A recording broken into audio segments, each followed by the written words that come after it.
ભરૂચમાં ખાણ અને ખનીજ વિભાગમાં મોટા પાયે ભ્રષ્ટાચારનો મામલો સામે આવ્યો છે। ખાણ અને ખનીજ વિભાગમાં ખોટા દસ્તાવેજોના આધારે સરકારને રૂપિયા 1.17 કરોડથી વધુનું આર્થિક નુકસાન પહોંચાડવામાં આવ્યું છે। એસીબીની તપાસમાં અંગારેશ્વર ગામની જમીન પર ખનીજ ખનનની પરવાનગી અને વાસ્તવિક સ્થળ વચ્ચે ભારે તફાવત હોવાનું ખુલ્યું હતું।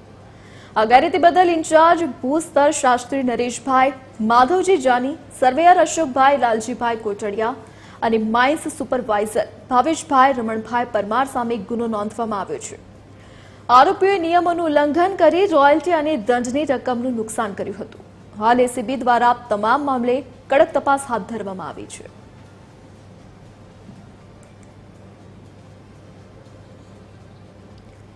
વધુ વિગતો સાથે સંવાદદાતા ભાવેશથી રાજપૂત ઓનલાઈન પર જોડાઈ ગયા છે।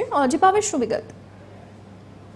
વાત કરવામાં આવે તો ભરૂચમાં જે પ્રકારે ખાણ અને ખનીજ વિભાગમાં મોટા પાયે ભ્રષ્ટાચાર હોય તે પ્રકારની હકીકતો સામે આવી છે, જેને કારણે લાંચ રૂશ્વત વિરોધી બ્યુરો દ્વારા આ મામલે તપાસ કરવામાં આવી અને 3 વ્યક્તિઓ સામે અંતે ગુનો દાખલ કરવામાં આવ્યો છે। જે કેસમાં સરકારી ખજાનાને 1.17 કરોડથી વધુનું નુકસાન આ 3 વ્યક્તિઓ દ્વારા પહોંચાડવામાં આવ્યું હતું અને ભરૂચ જિલ્લાના અંગારેશ્વર ગામ ખાતે નવા સર્વે નંબર 11 હેઠળની જમીનમાં ખનીજ ખનનની પરવાનગી મેળવવા માટે ખોટા દસ્તાવેજો અને માપદંડો રજૂ કરવામાં આવ્યા અને તપાસ દરમિયાન જાણવા મળ્યું કે પરવાનગીમાં દર્શાવેલા વિસ્તાર અને વાસ્તવિક ખનન વચ્ચે ભારે તફાવત હતો।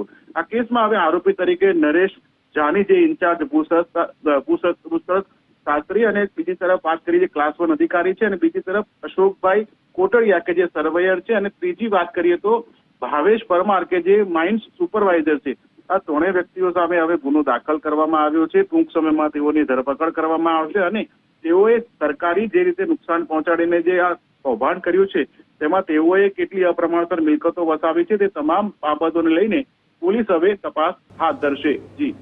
જી ભાવેશ, વિગત બદલ આપનો આભાર।